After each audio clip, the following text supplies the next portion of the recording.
mais uma vez, está presente aqui na aula, sistemas sensoriais, não é isso?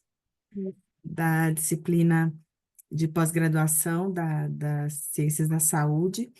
É, Obrigada, então, pelo convite. O tema que a gente vai falar hoje é plasticidade neural vinculada à música. Eu vou tentar ver se eu consigo compartilhar. Ai, deixa eu só ver aqui se eu consigo. Vocês me falam se conseguir. Tá. Kelly, em relação à emenda, eu estou atualizando. Eu não tive. Bom, eu sou monitora da matéria, então assim, eu estou organizando essas demandas entre os meus horários. Eu ainda não consegui atualizar, mas eu acho que eu acho não. Ai, gente, Até quinta-feira tá compartilhando, aí tá compartilhando o seu Gmail, Isa. Agora. é que eu não estava conseguindo acessar aqui o. Então, tá ótimo, agora pronto. Então, só para terminar aqui e dar a palavra para você, Kelly, eu vou compartilhar sem a emenda. Eu só preciso atualizar algumas coisas, redividir os conteúdos programáticos, mas no mais tardar amanhã de noite eu já mando para vocês, para o aluno da próxima semana se organizar, tá? Eu vou tentar fazer o máximo de. Estou tentando deixar o máximo organizado possível. Então, confia que vai dar certo. Muito bem. É isso, Isa. Pode apresentar, fique à vontade. Beleza. Tá todo mundo vendo? Vocês já estavam vendo, né? Na verdade, eu que não estava conseguindo acessar aqui esse negócio em cima da tela. Eu não consigo. Dá para tirar esse negócio aqui, não, né? Enfim. Então, é neurociência e música, o elo que a gente vai fazer. Vou falar um pouquinho, abordar um pouquinho das questões relacionadas a processamento auditivo e música e o que acontece dentro do sistema nervoso, né? Assim, de uma forma mais ampla, nada muito específico, não. Vocês estão vendo a imagem direitinho e estão me ouvindo bem? Só para eu dar seguimento? Sim, Isa, tá tudo certo. A gente está te escutando e te vendo bem. Depois eu vou ter que alguns slides têm som. Aí eu vou precisar só de confirmar se vocês estão ouvindo, tá bom? Tá bom. Porque falar de música sem som não tem condição, né?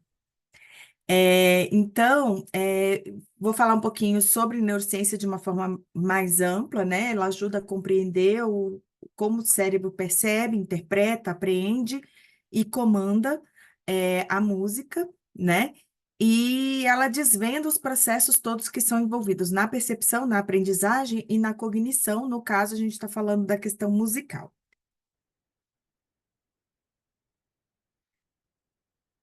A música, de uma forma geral, o processamento da música, ela desperta emoções complexas, ela ativa várias áreas cerebrais e funções também.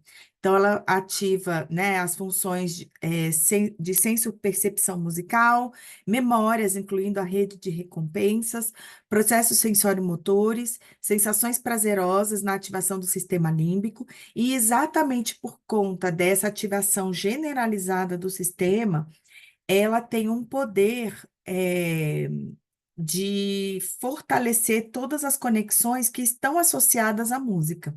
Então, muitas pessoas já utilizam essa ferramenta musical como um processo de aprendizagem ou de treinamento, exatamente por conta da força que a música tem dentro do sistema nervoso, de forma a ampliar as conexões, né, de uma determinada área, não necessariamente de uma área específica, mas de várias áreas envolvidas. Então, por exemplo, a gente não está, apesar da gente estar ouvindo música, não é somente a porção do córtex auditivo que vai estar sendo trabalhada, exatamente por conta desse poder de associação de várias funções ao mesmo tempo que a música faz. Então, falando um pouquinho de som e de música, né, nós temos os parâmetros do som, altura, que vai dar a nossa percepção de frequência, intensidade, que vai dar a percepção aí de forte ou fraco, duração, que vai dar a percepção para a gente de longo e curto, e o timbre, que vai dar uma percepção voltada à qualidade sonora, então, se é estridente, se é doce, se é áspero, né, o som, então a gente tem essa possibilidade de fazer ajustes da física, né, dos parâmetros físicos do som com as nossas percepções. E aí, os elementos musicais seriam ritmo, melodia e harmonia. Vou falar um pouquinho de cada um deles. O ritmo tem a ver com o tempo, né? Que é dividido na música em compassos e dividido dentro dos compassos em notas, né? Que são as notas que a gente já viu em algum momento, mesmo quem não estuda música já viu em algum momento essas figuras, né, que determinam o tempo da música. Então, cada figura dessa tem um valor, e a partir daí o músico consegue tocar a nota mais rápida ou mais lenta, a partir do quanto que vale essa figura musical na partitura. A melodia é basicamente o que a gente cantarola. Então, por exemplo, noite feliz, oh, não, não. Isso seria a melodia musical. Dó, ré, mi, fá, fá, dó, ré, dó, ré. É tudo que a gente cantarola seria relacionado à melodia. A harmonia musical são, além, junto com a melodia, seriam as notas que são tocadas em conjunto para fazer o conjunto musical, para compor a, a dinâmica e digamos assim, o tema, né? A, a ideia que aquela música quer passar. Então, uma música triste vai ter uma harmonia específica para poder dar uma ideia de que aquela música é mais melancólica, é mais triste, e a harmonia de uma música mais alegre é diferente também. Então, tudo isso é estudado, tá, gente? Eu não estou aqui para ensinar música para vocês, mas a questão a harmonia é um conjunto de notas, na verdade, tocadas simultaneamente para dar suporte para a melodia, tá? A gente normalmente não cantarola a harmonia.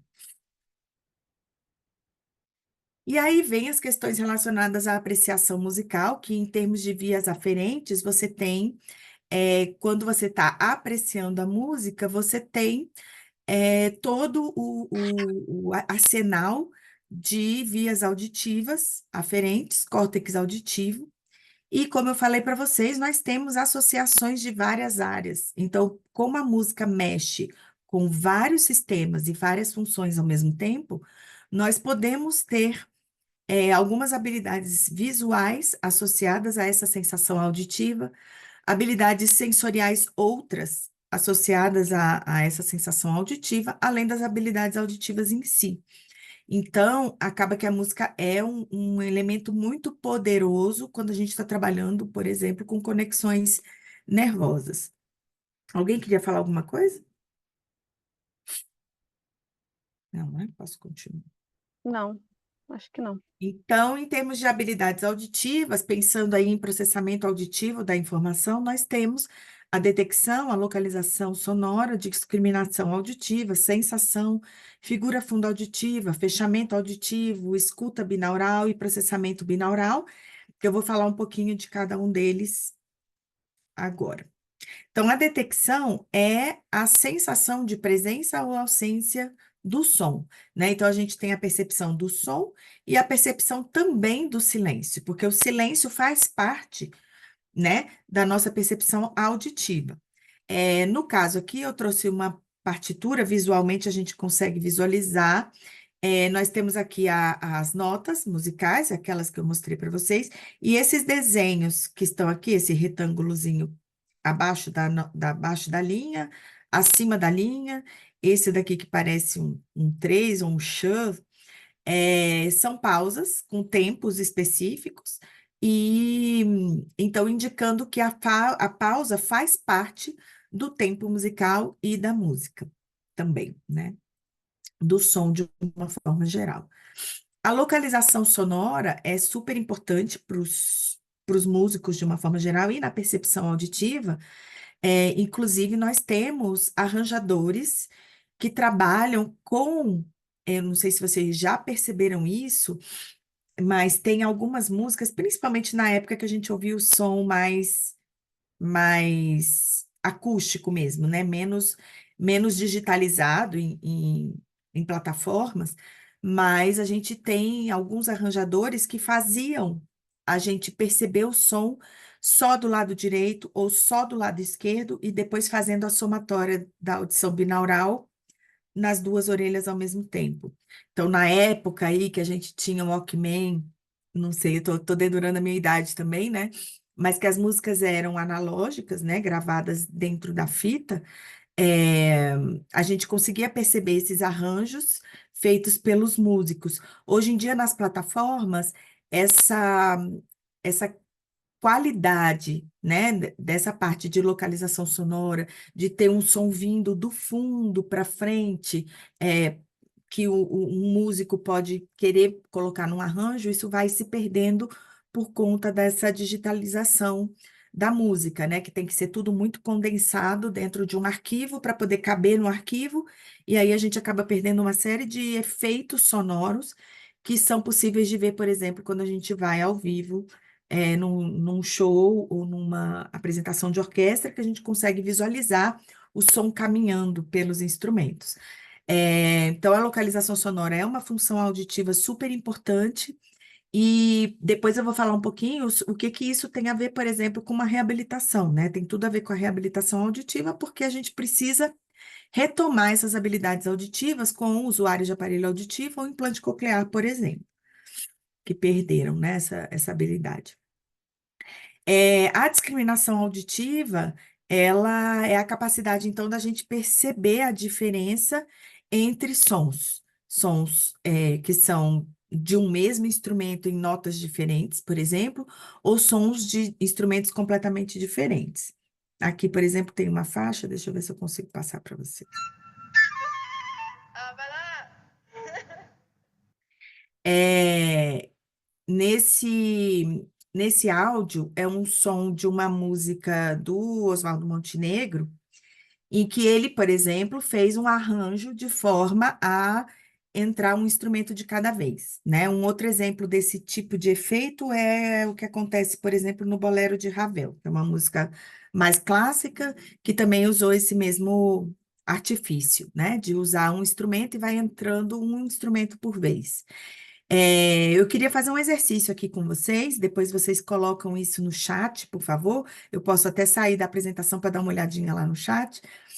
Eu queria que vocês ouvissem os instrumentos que vão entrar, eles vão entrar um por vez, e eu queria que vocês tentassem identificar qual é o instrumento e a ordem que ele foi tocado. Só para dar uma pista para vocês, são 6 instrumentos que estão dentro dessa composição. Não vou botar toda a música, é só um trechinho para vocês perceberem, tá? Então vamos lá. Vocês estão ouvindo o som? Deu para ouvir o som da música? Isa, deu sim. Tá, então tá bom. Vou soltar aqui.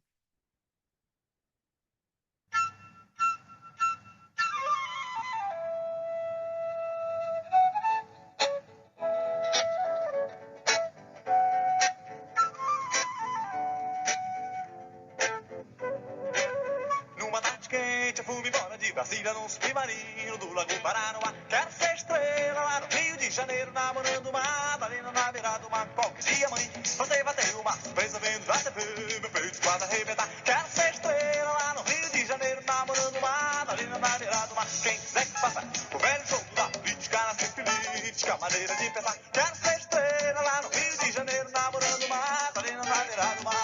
Já entraram Meu bem, todos. coração vermelho, o que eu Não sei se quero é vocês estrela conseguiram longe pra perceber voar.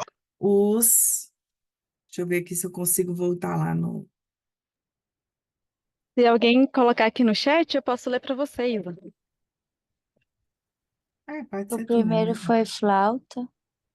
Flauta.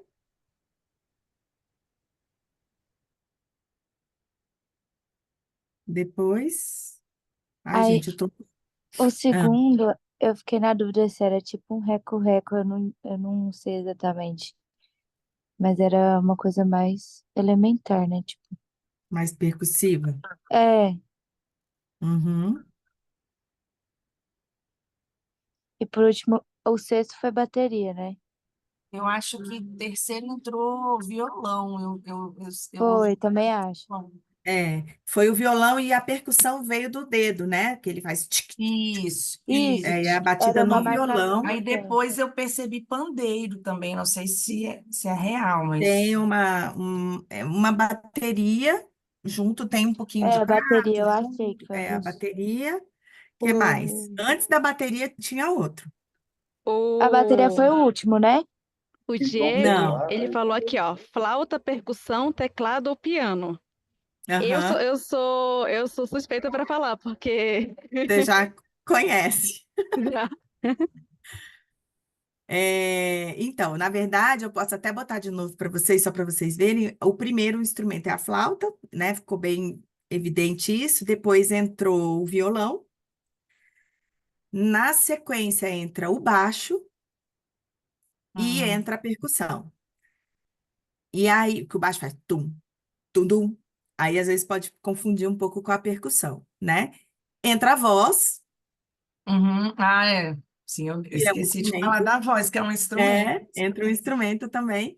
E entra o piano, né? O teclado, o piano, enfim. Mas entra um assim também. Deixa eu voltar lá, então, na apresentação. Deixa eu fechar aqui o chat, só para a gente tentar ouvir novamente, só para...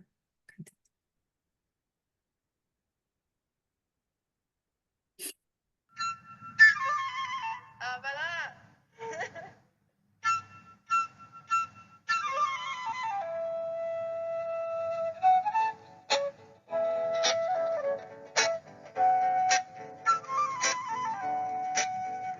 Na verdade, a voz entrou, é o terceiro. Numa tarde quente, Vai eu entrar fui o embora baixo de agora. Brasília, num submarino do Lago Paranoá. Quero ser estrela lá no Não Rio sei de se está Janeiro, dando para ouvir, namorando mas entrou o uma morena baixo, na beirada do entrou a mar. Bom bateria dia, mãe, agora.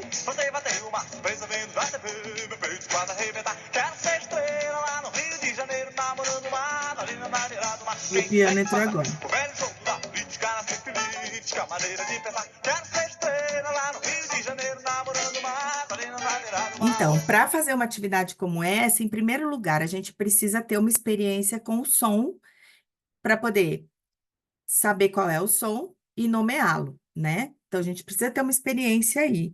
E isso a gente pode adquirir, né? Todas essas habilidades auditivas que a gente está falando, todas elas podem ser treinadas, né? É, então, para você discriminar um som do outro, depois trabalhar com a questão de reconhecimento, você nomear um som, você tem que ser apresentado para ele antes. Então, depende um pouco da experiência de cada um, né? Em relação aos sons.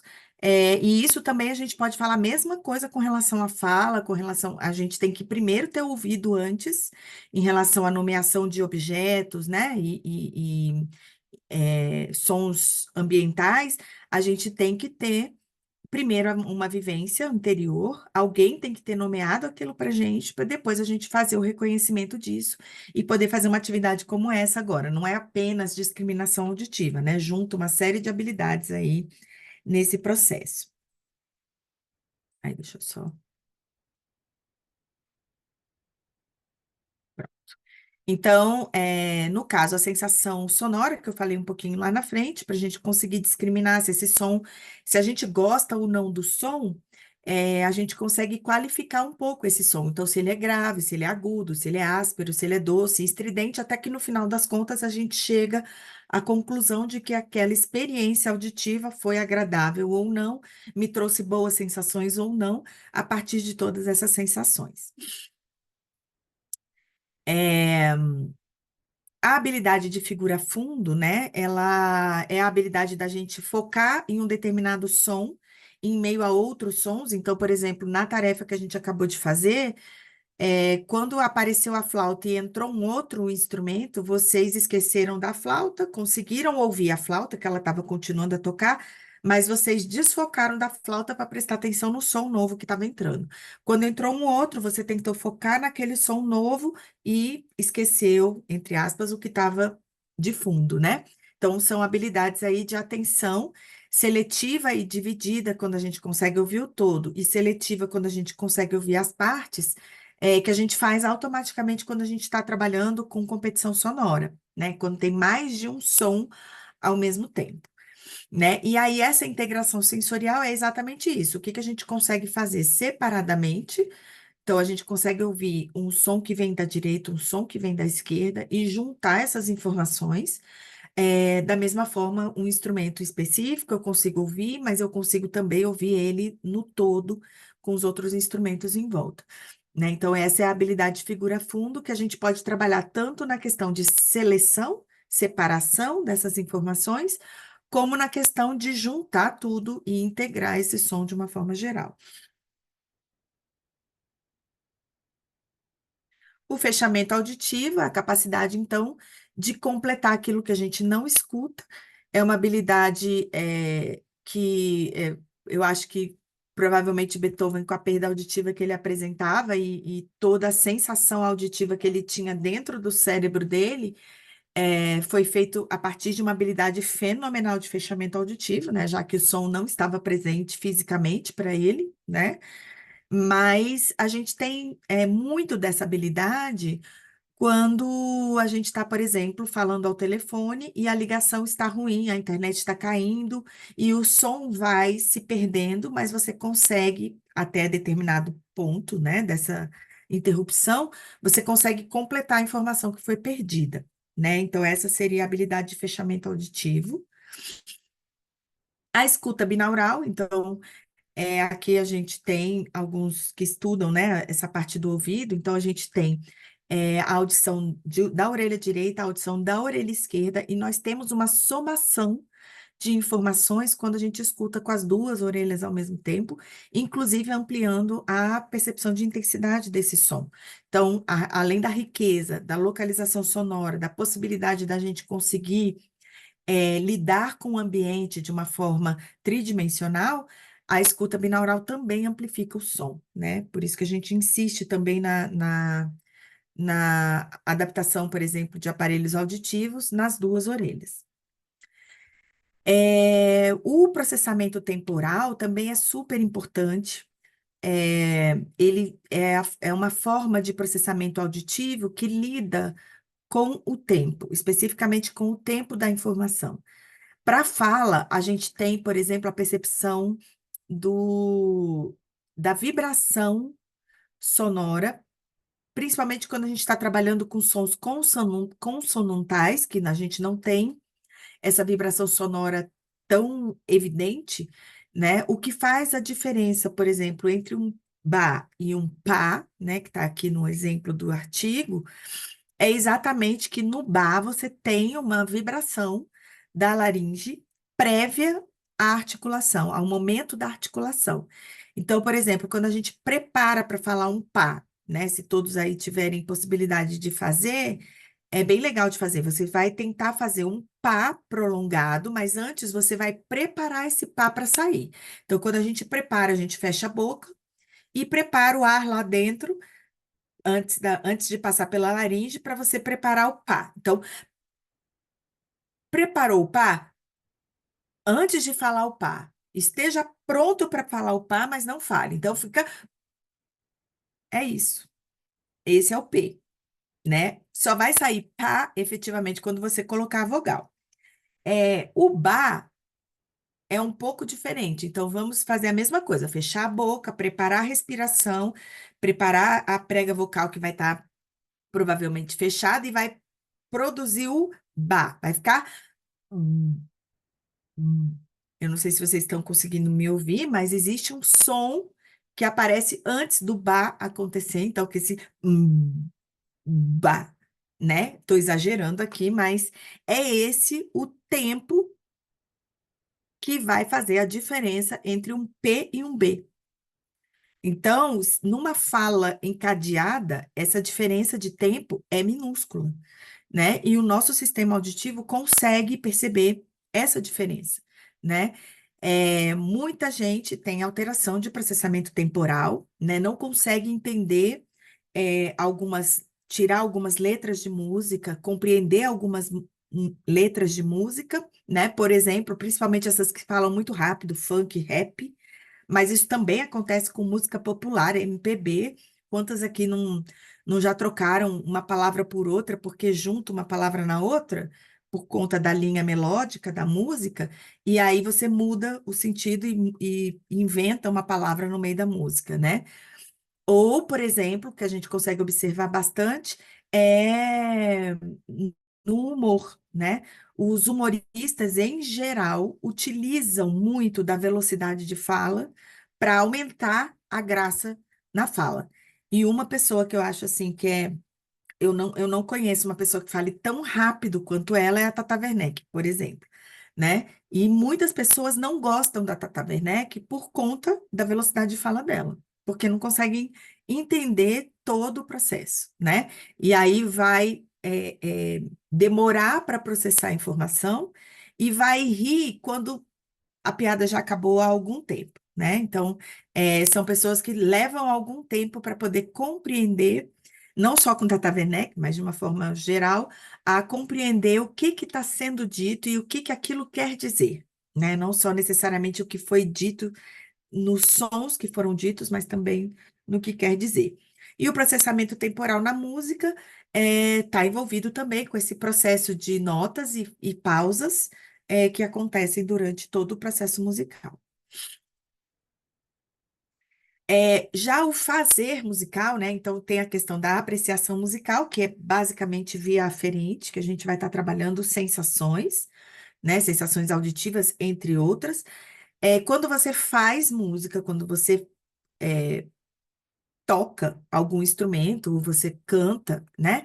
Você tem vias aferentes envolvidas. Então, além de toda a questão de percepção auditiva, você tem uma conexão do que isso implica em atos motores. Então, se você quer cantar uma nota aguda, o ajuste motor da laringe vai ser diferente. Se você quer tocar uma nota aguda no piano, você vai usar a sua mão direita e vai usar o canto mais da direita do piano. Se você quer sons mais graves, você vai para a mão esquerda e provavelmente do canto mais da esquerda do piano. E por aí vai. Então, todos esses ajustes são ajustes sensório-motores que vão sendo adaptados a partir do momento em que você tem a, o treinamento musical aí de produção de um som, né? De uma música. As habilidades auditivas estão envolvidas, claro, e existe também uma habilidade visual, que eu vou demonstrar aqui para vocês, que é a associação entre o que está sendo lido na partitura e aquilo que está sendo emitido. Então, você fica fazendo associação auditiva e visomotora também. Então, a integração sensorial, quando você trabalha com música, principalmente na hora que você produz a música ou quando você dança com aquela música, né, mesmo que não seja fazer a música, você está fazendo uma integração sensorial. O poder da integração sensorial na reabilitação é muito, muito grande. Então, não é à toa que músicas infantis, por exemplo, quando a gente está trabalhando com crianças muito pequenas em estimulação precoce, você canta e usa um gesto, por exemplo, o meu pintinho amarelinho cabe aqui na minha mão, quando quer. Enfim, você vai sempre associando a música a um ato motor para você fortalecer aquela via, aquela conexão que você está querendo produzir. Esse é um método musical, né, que eu tive a oportunidade de ler o Suzuki, que foi a pessoa que idealizou esse método, e é um método totalmente pautado no desenvolvimento neurocognitivo e no desenvolvimento de fala, tá? A história dele começou a buscar um método para ensinar música a partir do momento em que pós-guerra, o Japão pós-guerra, ele viajou para a Alemanha, e quando ele chegou na Alemanha, ele ficou bestificado com crianças de 1 ano, 2 anos, falando alemão, que é uma língua super difícil, e elas falavam sem dificuldade nenhuma. E aí ele chegou à conclusão: qualquer criança é capaz com 2 anos, falar a sua própria língua natal. E o que que isso implica? Implica que aquela criança ouviu desde a barriga da mãe aquela língua, então ela ouviu, ouviu, ouviu, ouviu, ouviu. A partir do momento em que ela ouviu, a partir de um determinado momento, dá um clique e a criança simplesmente começa a produzir aquilo que ela ouviu e repetiu. Então, o método Suzuki, ele é baseado na audição, ele é baseado em escutar, escutar, escutar, escutar a música do livro, por exemplo. Todos os livros do método têm uma música, um CD para acompanhar, Então, você primeiro escuta, escuta, escuta, escuta, para depois você ler, que é o que acontece na fala. Primeiro a gente fala, primeiro a gente emite um som, depois a gente vai saber e estudar o que que é aquele som, se é uma vogal, se é uma consoante, e passar a ter um processo de leitura em cima daquele som, né? Então, ele trabalha dessa forma, que é um pouco diferente, por exemplo, de um conservatório, que ele trabalha primeiro ensinando teoria musical, a escrita, para depois uma criança conseguir pegar no instrumento, vai um tempo até que ela consiga pegar no instrumento efetivamente para tocar e para fazer música. No método Suzuki, primeiro ela escuta, depois ela já começa a tocar, sem saber o que ela está tocando, para depois começar o processo de leitura. Então é bem interessante por conta disso, né? E aí o exemplo que eu queria mostrar para vocês de associação visomotora, né? Aqui a gente consegue ir acompanhando a partitura. A partitura vai subindo, vai descendo e os dedos vão mudando no teclado para o agudo e para o grave, né? Então, para fazer isso, você tem que fazer uma associação visomotora. Aqui para o grave, mão esquerda. E aí tem um treinamento motor, né, desse dedo também, claro, que tem uma questão motora aí, mas a música acaba que avança e ela consegue trabalhar não só com a parte motora, não só com a parte visual, não só com a parte auditiva, porque como ela trabalha com o cérebro como um todo, ela vai estar estimulando várias e várias áreas ao mesmo tempo. Então você tem ganhos numa reabilitação usando música em várias áreas, né? Aqui, então, juntando as duas.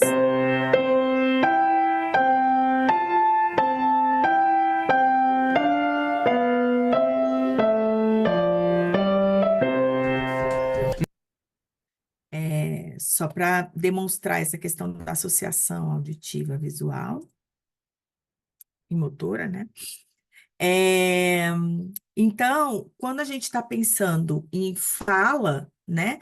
A gente pensa, então, agora pensando numa reabilitação, né? Ou na habilitação, digamos assim, né? De introduzir uma criança no mundo sonoro para poder ela adquirir a fala, né?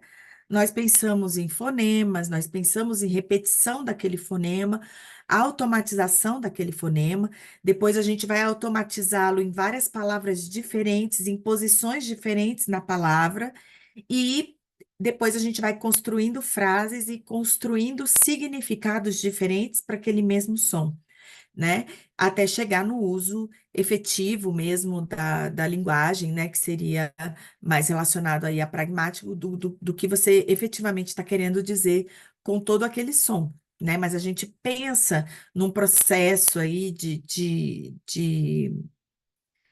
aquisição, mais ou menos dessa forma. Da música, do mesmo jeito, quando a gente está pensando em canto, a gente tem que emitir notas, a gente tem que saber quais são as notas e fazer essa produção nota a nota pela laringe. Depois a gente repete, automatiza, faz uma frase musical, aí juntando a questão de respiração, duração e o quanto que aquela frase precisa de extensão, flexibilidade de laringe, etc., até que a gente finalmente consiga construir uma canção cantada, né? Então, todo esse processo de repetição vai estar envolvido tanto na fala quanto no canto, né? Mas, se você utiliza a música de uma forma geral, esse processo fica muito mais forte, e a automatização muito mais rápida por conta dessa força das vias auditivas, né? Então, aqui no caso dos processos, isso no caso dos processos aferentes, ali no caso, né? No caso dos processos referentes, quando você vai produzir um instrumentista na música, ele pode produzir um ato motor percussivo, um ato motor melódico. Um instrumento melódico é aquele instrumento que você usa você usa para tocar a melodia, né? E você pode também trabalhar com instrumento harmônico, por exemplo, que o instrumento harmônico é aquele que você consegue tocar melodia e harmonia ao mesmo tempo, por exemplo, como acontece no piano. Um exemplo de instrumento melódico, por exemplo, é o violino, né? Normalmente você toca o violino, você tem uma melodia só, você não consegue botar muitas notas ao mesmo tempo no violino fazendo o campo harmônico daquela música, né? Da mesma forma, o cantor, o corista pode fazer uma harmonia aí com várias pessoas ao mesmo tempo e o solista vai tocar uma melodia. E o maestro, na verdade, é uma pessoa que tem uma baita habilidade auditiva para poder identificar exatamente aonde está o problema, para poder corrigir, né? Na hora da apresentação, efetivamente, o maestro, ele está ali só para colher os louros daquele trabalho que foi feito individualmente, né? Em grupo, mas sabendo corrigir, né? Os aspectos específicos de cada um dos instrumentistas. E aí, a música com plasticidade neural, né? Como eu já falei para vocês, a música trabalha com muitas conexões, com várias funções e vários sistemas ao mesmo tempo. Então, os engramas que se estabelece a partir dessa música são engramas mais robustos, fazem conexões intercerebrais, então a integração sensorial pelo corpo caloso fortalece muito por conta dessas questões relacionadas a aspectos motores, aspectos eh, estruturais e aspectos mais amplos relacionados às sensações. Então, você tem a conexão dessas duas coisas por meio do corpo caloso, então fortalece muito o corpo caloso, que vai fortalecer, por exemplo, uma reabilitação motora. No caso de um paciente com AVC, uma reabilitação de linguagem, por exemplo, e no caso da reabilitação auditiva também, né? E por conta disso, a música também facilita bastante o prognóstico de questões de doenças neurológicas, né? Que foi o exemplo que eu dei aqui de AVC. Então, com relação à plasticidade e música, tem vários estudos, tanto de pessoas que apreciam música e utilizam essa música de uma forma de lazer mesmo. Essa música vai trazer um efeito no sistema nervoso dessa pessoa, como nas pessoas que são musicistas, efetivamente, que têm um cérebro moldado a partir do trabalho repetitivo de se fazer música, né? De leitura, de questões motoras, né, associadas ao instrumento que a pessoa toca, né? Então, tem vários trabalhos, inclusive trabalhos feitos com pessoas que perdem, né, que por uma lesão de AVC, por exemplo, o que que acontece com essas conexões perdidas em cérebros de músicos, cérebros de pessoas que apreciam a música, ou cérebro de pessoas que estão aprendendo música também, que faz uma mudança brutal, tá? Inclusive, tem artigos já também voltados para o treinamento auditivo musical, né? Que é um treinamento das habilidades auditivas específicas do processamento auditivo voltados para a linguagem, para a produção da fala, mas utilizando a música como meio, né, de estimulação. Tem uma ampla literatura também sobre o assunto, para quem tiver interesse em aprimorar. Então, eu vou mostrar para vocês um vídeo só para ilustrar o quanto a música mexe, né, com o cérebro das pessoas. Essa senhora tem Alzheimer e tem outras alterações neurológicas também, mas ela foi bailarina. E essa música especificamente é uma música do Lago do Cisne, que traz para ela um momento em que ela vivenciou. Imagina, ensaiando isso, ensaia, ensaia, ensaia. Quantas vezes ela não ouviu essa música?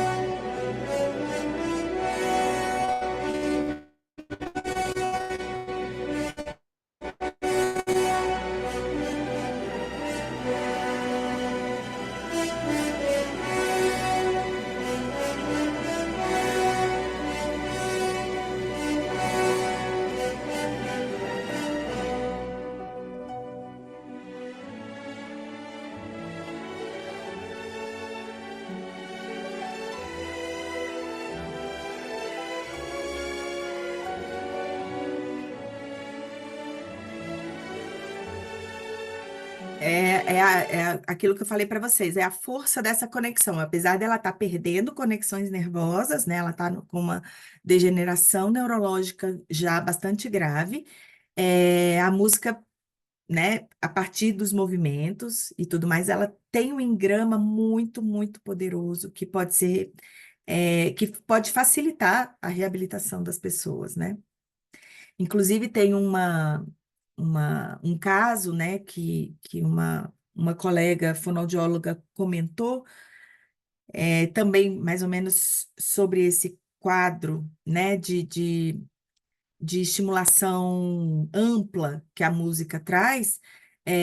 Um paciente que teve um atropelamento e perdeu a audição realmente, definitivamente, né? Ele teve uma ruptura neurológica mesmo, e não tinha mais a informação a partir.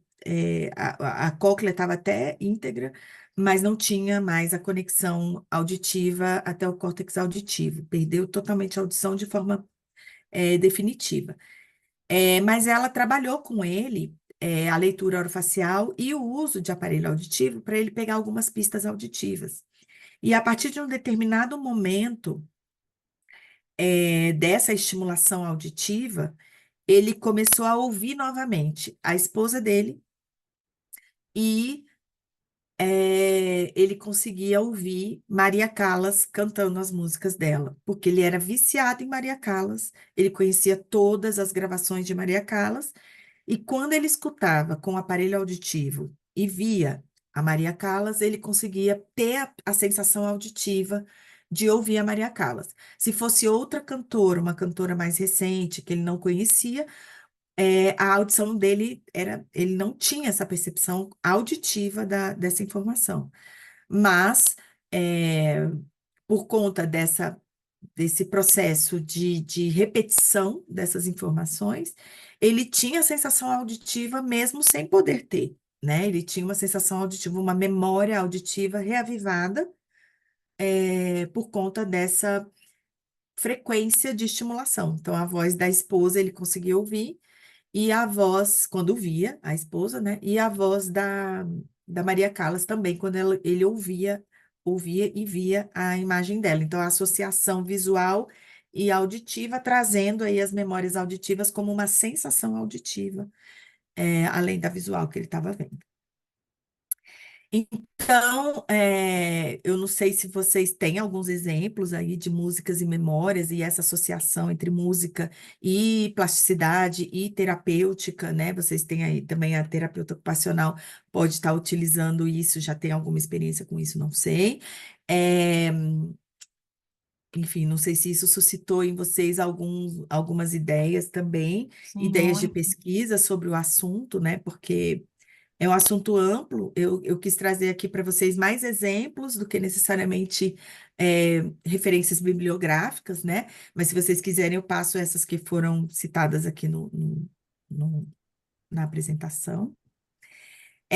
Tem um videozinho, eu não sei quanto tempo eu falei, Não, você tá tá à dando vontade, pode ficar à 45, né? vontade. Aham, fica Ele é tranquilo. um videozinho meio longo, mas ele é bastante interessante porque ele resume tudo isso que a gente falou aqui. É um TED, que eu acho que circulou também nas redes, né, e tudo, mas é, acho que vale a pena para reforçar o que a gente falou. Deixa eu ver se eu consigo tirar esse trem daí. Did you know that every time musicians pick up their instruments, there are fireworks going off all over their brain? On the outside, they may look calm and focused, reading the music and making the precise and practice Professora, movements required. agora foi. But inside their brains, there's a party going on. How do we know this? Well, in the last few decades, neuroscientists have made enormous breakthroughs in understanding how our brains work by monitoring them in real time with instruments like fMRI and PET scanners. When people are hooked up to these machines, tasks such as reading or doing math problems each have corresponding areas of the brain where activity can be observed. But when researchers got the participants to listen to music, they saw fireworks. Multiple areas of their brains were lighting up at once as they processed the sound, took it apart to understand elements like melody and rhythm, and then put it all back together into unified musical experience. And our brains do all this work in the split second between when we first hear the music and when our foot starts to tap along. But when scientists turned from observing the brains of music listeners to those of musicians, the little backyard fireworks became a jubilee. It turns out that while listening to music engages the brain in some pretty interesting activities, playing music is the brain's equivalent of a full-body workout.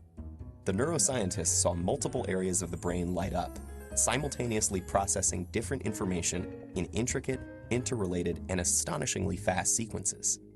But what is it about making music that sets the brain alight? The research is still fairly new, but neuroscientists have a pretty good idea. Playing a musical instrument engages practically every area of the brain at once, especially the visual, auditory, and motor cortices. And as with any other workout, disciplined, structured practice in playing music strengthens those brain functions, allowing us to apply that strength to other activities. The most obvious difference between listening to music and playing it is that the latter requires fine motor skills, which are controlled in both hemispheres of the brain. It also combines the linguistic and mathematical precision in which the left hemisphere is more involved with the novel and creative content that the right excels in. For these reasons, playing music has been found to increase the volume and activity in the brain's corpus callosum, the bridge between the two hemispheres, allowing messages to get across the brain faster and through more diverse routes. This may allow musicians to solve problems more effectively and creatively in both academic and social settings. Because making music also involves crafting and understanding its emotional content and message, musicians often have higher levels of executive function, a category of interlinked tasks that includes planning, strategizing, and attention to detail, and requires simultaneous analysis of both cognitive and emotional aspects. This ability also has an impact on how our memory systems work. And indeed, musicians exhibit enhanced memory functions, creating, storing, and retrieving memories more quickly and efficiently. Studies have found that musicians appear to use their highly connected brains to give each memory multiple tags, such as a conceptual tag, an emotional tag, an audio tag, and a contextual tag, like a good internet search engine. So how do we know that all these benefits are unique to music, as opposed to, say, sports or painting? Or could it be that people who go into music were already smarter to begin with? Neuroscientists have explored these issues, but so far they have found that the artistic and aesthetic aspects of learning to play a musical instrument are different from any other activity studied, including other arts. And several randomized studies of participants who showed the same levels of cognitive function and neural processing at the start found that those who were exposed to a period of music learning showed enhancement in multiple brain areas compared to the others. This recent research about the mental benefits of playing music has advanced our understanding of mental function, revealing the inner rhythms and complex interplay that make up the amazing orchestra of our brain.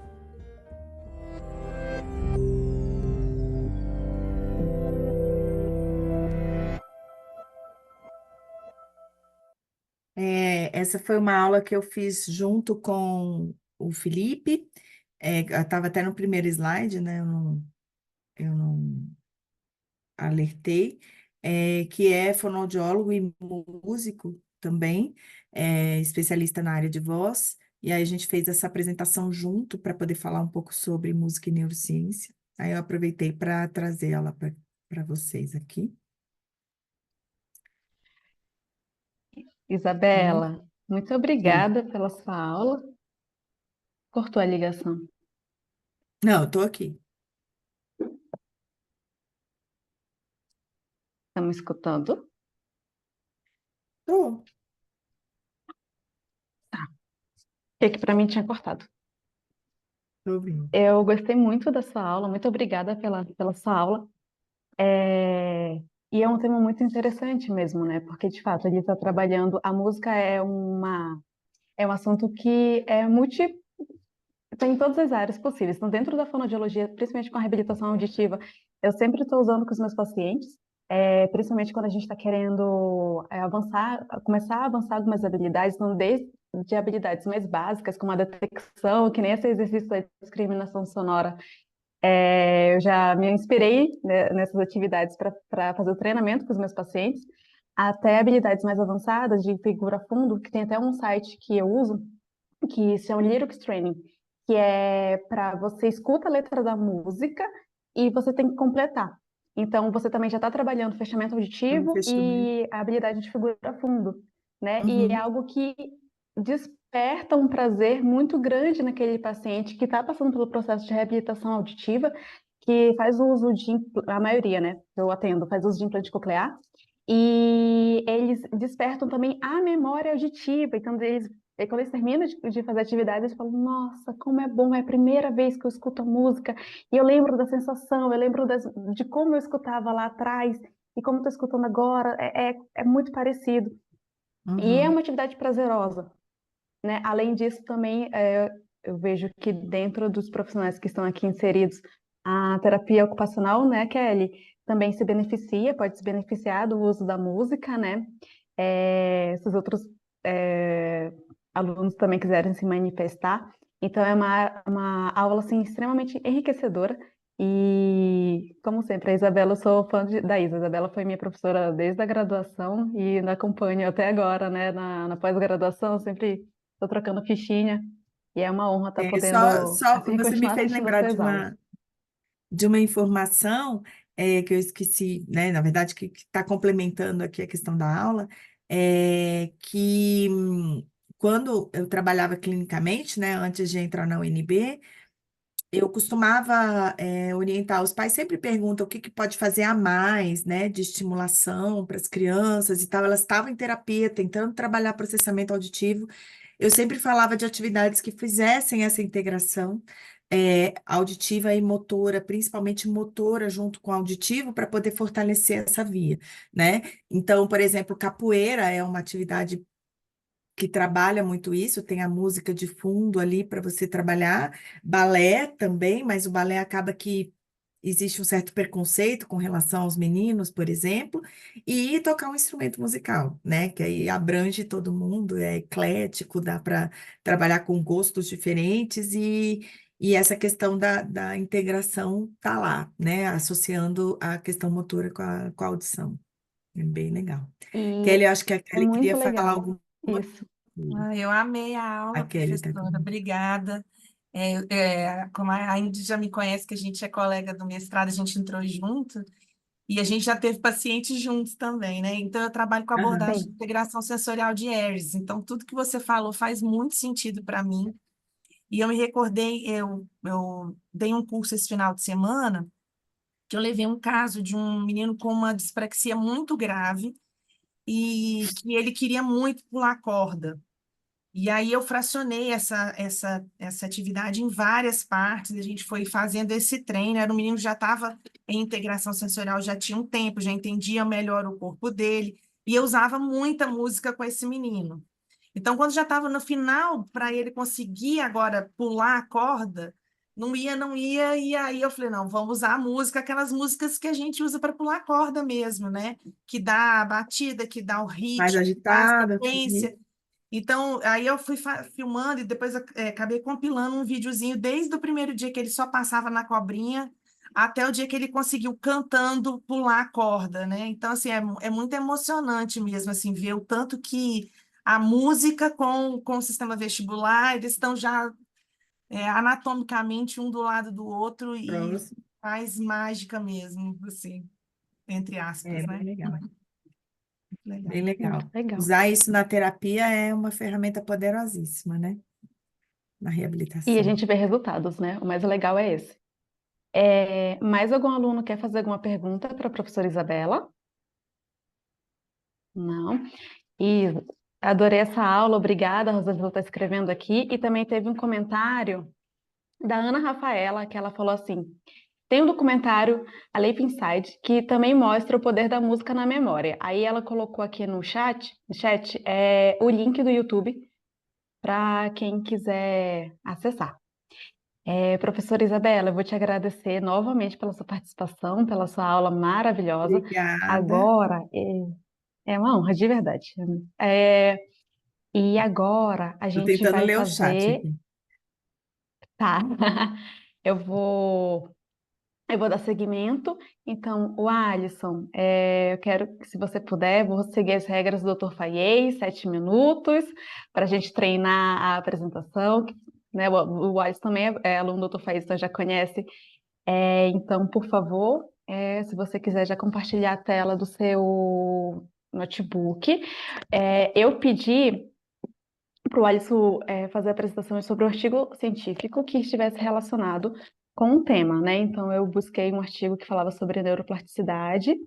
Não está relacionado com a música, mas era neuroplasticidade e processamento auditivo.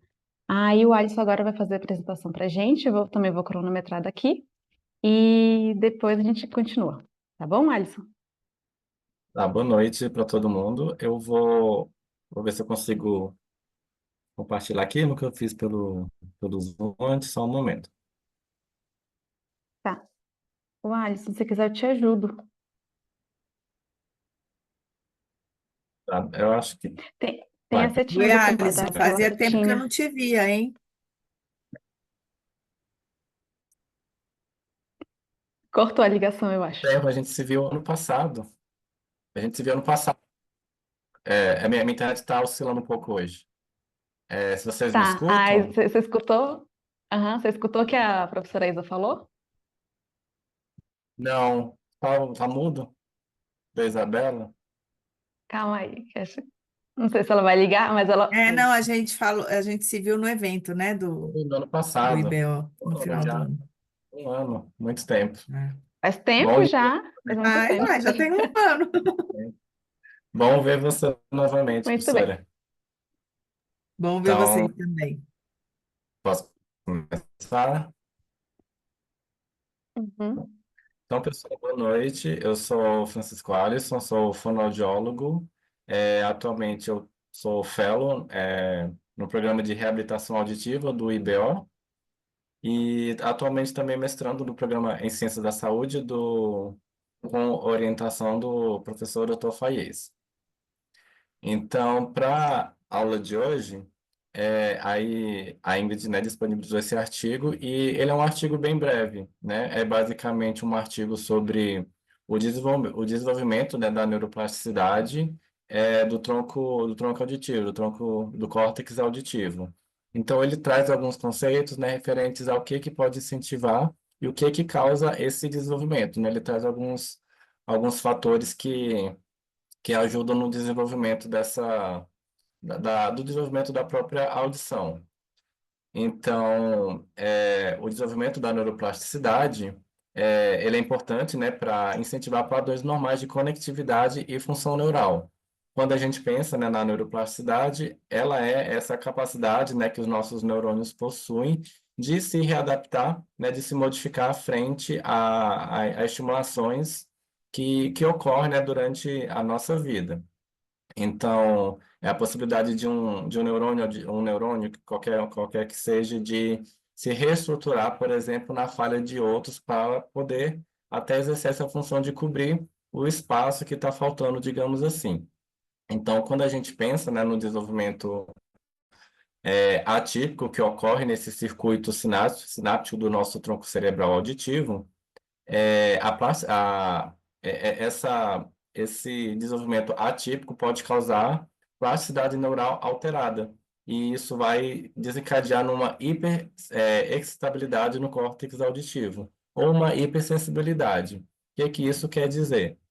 Uma pessoa, por exemplo, pode ter é uma aversão a um determinado som, por considerar esse som que está muito alto, por exemplo, enquanto para outras pessoas, esse som está dentro do padrão aceitável. Então, isso pode ocorrer quando há falha, né, nesse desenvolvimento do córtex auditivo cerebral. Então, basicamente, na nossa função auditiva normal, ela tem uma representação topográfica ou tonotópica, né, de sons de alta e baixa frequência. O que isso significa? Trazendo aqui uma imagem, o nosso córtex auditivo, ele é como se fosse dividido por frequências, né? Então, na entrada, no início, digamos assim, ele recebe mais esses sons e detecta e interpreta os sons de alta frequência, os sons mais agudos. À medida que ele vai percorrendo, ele vai passando pelas frequências mediais, até que ele chega, enfim, nas frequências mais graves. Então, trazendo até também uma comparação com o nosso órgão, né, da audição, a nossa cóclea, lembrando, né, que ela possui esses 2,5 giros, ela também segue essa organização tonotópica, né, para poder interpretar e reconhecer os sons. Então, a mesma coisa, aqui na base, ela detecta mais sons agudos, sons de alta frequência. À medida que vai percorrendo, o percurso vai para o medial, até chegar no ápice, né, que dá o acesso aos sons graves. E aí, fazendo até um paralelo, né, com o implante coclear, que é inserido cirurgicamente, os fios de eletrodos, ele segue também essa proporção topográfica, né, essa proporção tonotópica do sentido auditivo. Então, o desenvolvimento normal, né, do córtex auditivo e da neuroplasticidade, ela favorece esse desenvolvimento adequado. Então, há alguns conceitos, né, que o artigo traz, que a explosão síncrona de atividade espontânea gerada por células cocleares, elas ocorrem antes que a gente comece, a escutar, né, definitivamente. E isso é um fator crítico para o desenvolvimento da conectividade normal do tronco cerebral auditivo. E essa organização tonotópica que eu mostrei aqui, ela ocorre ao longo de toda a via auditiva central, mesmo em animais nos quais as células ciliadas que não funcionam. E outro fator, né, que o artigo traz é que um estudo realizado com ratos, por exemplo, foi observado que essa organização tonotópica ela ocorre mesmo na ausência de atividade antes ou depois do início da audição. Então, são os fatores, né, que vão estimulando ao longo do tempo também que ajudam esse mecanismo a se formular e se manter constante. E é provável, né, que mecanismos dependentes da atividade tornam essas conexões mais precisas com a idade, né? Então, quando a gente pensa, por exemplo, na questão do músico, né, que foi debatido aqui agora também, ele é uma pessoa que ele tem a audição já mais treinada, ele já tem percepção de nuances que a gente, né, como leigo, não consegue detectar. Então, tudo isso reforça, né, essa capacidade de perceber melhor um agudo, perceber melhor um grave. Tudo isso se mantém quando as atividades elas vão sendo mais precisas. E outro fator que ajuda também o desenvolvimento da neuroplasticidade, né, dos nossos neurônios, pensando nessa questão auditiva, é a presença da neurotrofina, né, que são estruturas que ajudam, né, incentivam esses nossos neurônios a se fomentarem, a se desenvolverem. E os estudos, eles mostram que o início da audição, ele desencadeia e desencadeia a remodulação molecular nas sinapses excitatórias e inibitórias do tronco cerebral auditivo inferior. E avançando aqui mais um pouco, outra característica importante também é as células da glia, que são células que elas possuem um papel importante, elas auxiliam ali na formação de circuitos neurais, também protegendo os neurônios, auxiliando na estruturação, e elas começam a se dividir antes do nascimento e aumentam rapidamente a taxa de divisão pelo início da audição, enquanto posteriormente elas vão declinando também. E o artigo ele conclui que entender a plasticidade dos padrões normais, né, de conectividade da função neural, perdão, o desenvolvimento de novas ferramentas, incluindo linhagens de camundongos geneticamente modificados para teste, nesse caso, como ele menciona alguns estudos que foram feitos, ele traz que é importante que ocorra esse desenvolvimento de novas ferramentas e que esses circuitos sinápticos do tronco cerebral sejam estudados com mais precisão também para que possam, né, chegar a novas conclusões também. E o progresso do campo ele se beneficia nas interações mais próximas entre anatomistas, eletrofisiologistas e biólogos moleculares, tudo para entender essas funções, né, de forma global. E é isso. Obrigado. Não sei se foi no tempo certo.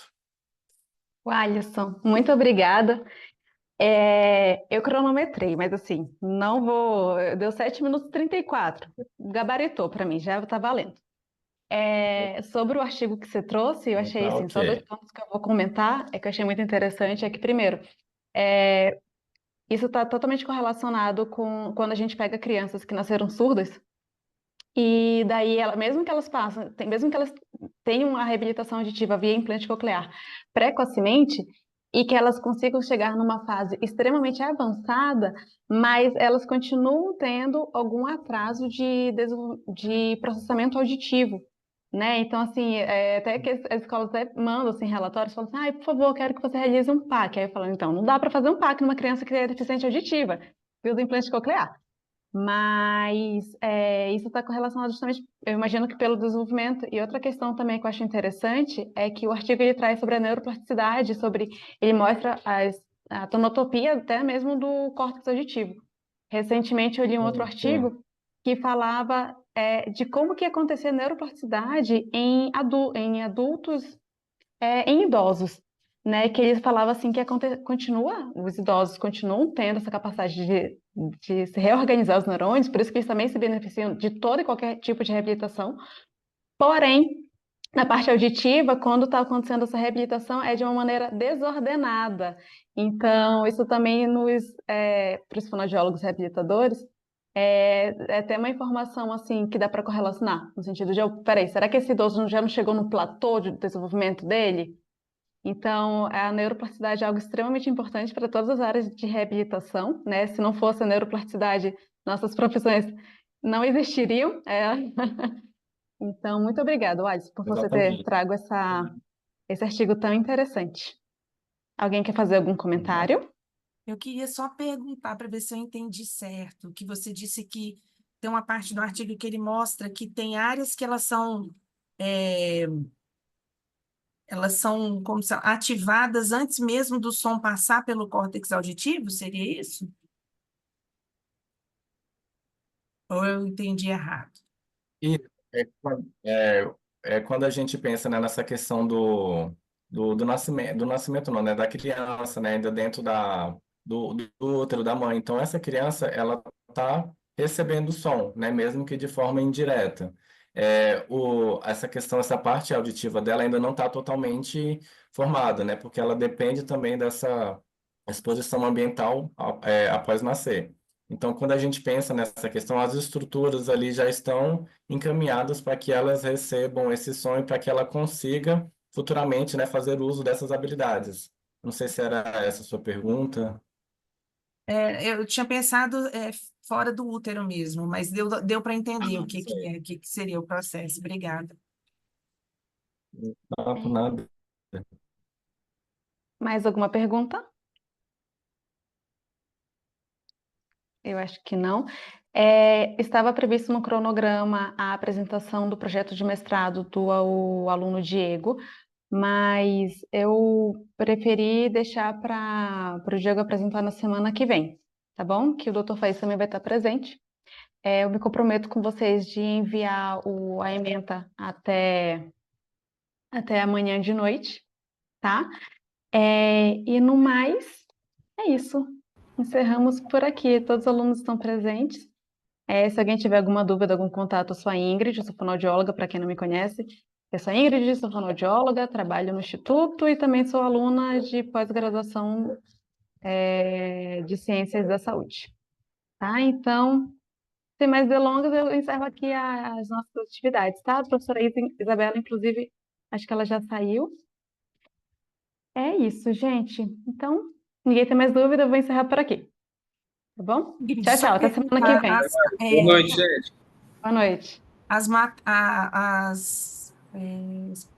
cada dia, cada semana um vai apresentar um artigo, seria isso? Isso, Kelly. Então, assim, cada semana um vai apresentar um artigo e também vai ter apresentação do seu projeto de mestrado. E também vai ter uma aula expositiva. Essa disciplina vai ter uma duração de 10 semanas, tá? Vai ser, assim, bem rápida. Vai terminar antes do Natal. E por isso que eu ainda não mandei para vocês a ementa, porque o Arthur, a gente estava na dúvida, Arthur, se você ia participar. O Arthur entrou e também você entrou. E eu já tinha. Então, eu preciso reorganizar tudo e Tá. confirmar com os outros professores, sabe, que vão participar. É isso. Então, geralmente, uma aula expositiva de um professor convidado, um artigo de 7 minutos. O Dr. Faiz é extremamente rígido e criterioso com esse tempo, e uma apresentação do projeto de mestrado, e temos um aluno, né, Diego, que é de doutorado, com duração de 30 minutos. Tá? Aí eu vou reorganizar isso e passo para que vocês se planejem e façam as atividades com antecedência, sem ficar se Sim, preocupando, tá bom. tá bom? Muito obrigada. Obrigada a Boa noite, vocês, gente. Então, boa noite, bom descanso para Boa vocês. noite. A gente se vê na quarta-feira que vem. Eu acredito, quarta-feira que vem vai ser presencial, tá? A gente vai ter a aula da professora Monique. Lá, o presencial vai ser lá no Instituto. Quem tiver dúvidas também pode mandar mensagem no grupo que eu vou respondendo para vocês. Tá bom. Muito Então obrigada. tá. Tchau, tchau, gente. Bom descanso.